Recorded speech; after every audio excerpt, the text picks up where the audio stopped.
भूतिया कुर्सी की कहानी। पुराने समय की बात है। तिलोली नाम का एक गांव था। उस गांव के पास एक घना जंगल था जिसमें मुकेश नाम का एक तांत्रिक रहता था। उस तांत्रिक को अपनी तंत्र विद्या पर बहुत ज़्यादा घमंड था कि वह जिसे चाहे उसे अपने वश में कर सकता है और जिसे चाहे उसे वो मार सकता है। गांव वालों को यह बात पता चल गई थी कि मुकेश तांत्रिक अपनी तंत्र विद्या का इस्तेमाल करके गांव के युवकों को एक एक करके अपने वश में कर रहा है और कुछ समय बाद ही उन्हें मार देता है।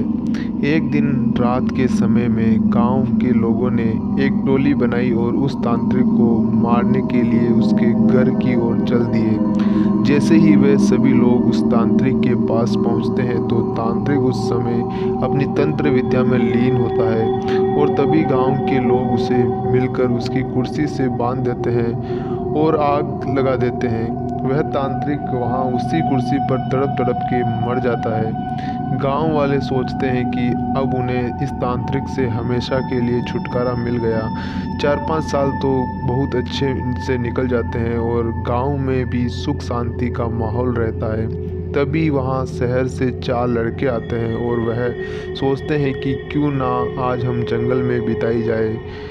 लड़के घूमते घूमते उस तांत्रिक के इलाके तक पहुंच जाते हैं। वहां वो लोग देखते हैं कि मकड़ी के जाले लगे हुए हैं। गीदड़ वहां भैंसे के मांस को खा रहे हैं। उनमें से एक लड़के का पैर उस कुर्सी से टकराता है और वह देखता है कि यह कुर्सी में कुछ अजीब है। बिना कुछ सोचे समझे वह लड़का उस कुर्सी पर बैठ जाता है और उस समय में उस लड़के के उस तांत्रिक की आत्मा आ जाती है। आत्मा के आते ही लड़का जोर जोर से चिल्लाता है, अब होगा मेरा इंतकाम पूरा।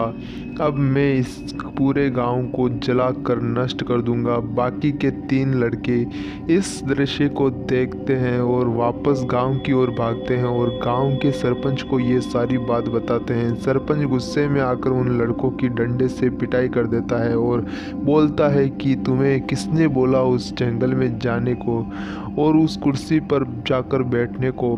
लड़के माफ़ी मांगते हैं और अपने दोस्त को बचाने के लिए तरकीब पूछते हैं। सरपंच बताता है कि अगर वह लड़का उस कुर्सी पर से उठ जाए और उस कुर्सी में तुम लोग किसी तरह से आग लगा दो तो शायद तुम्हारा दोस्त उस तांत्रिक की आत्मा से चंगुल से बाहर आ जाए। इतनी ही देर में वह लड़का तांत्रिक की कुर्सी के साथ उड़ता हुआ गांव में आ जाता है। तीनों लड़के तभी एक योजना बनाते हैं और उस व्यक्ति को ढूंढते हैं जिसने पहले तांत्रिक की कुर्सी में आग लगाई थी। तीनों लड़के उस आदमी से गुजारिश करते हैं कि वह कुछ समय के लिए तांत्रिक के सामने आ जाए। वह आदमी मान जाता है और तांत्रिक के सामने आकर खड़ा हो जाता है। जैसे ही तांत्रिक की आत्मा उस आदमी को देखती है वह कुर्सी से उतर जाती है और मौका मिलते ही तीनों लड़के उस कुर्सी पर मिट्टी का तेल डालते हैं और आग लगा देते हैं, जिससे उसके दोस्त की जान बच जाती है और गांव के लोगों को भी उस तांत्रिक की आत्मा से छुटकारा मिल जाता है। दोस्तों, इस कहानी की शिक्षा हमें ये मिलती है, इस कहानी का मोरल है दोस्तों, हमें अपनी विद्या का सही उपयोग करना चाहिए। कोई भी ऐसा काम नहीं करना चाहिए जिससे दूसरों को हानि हो। दोस्तों, आपको ये कहानी कैसी लगी कमेंट में अपनी राय ज़रूर दें और अगली कहानी सुनने के लिए हमारे चैनल को सब्सक्राइब ज़रूर करें। जय हिंद, जय भारत।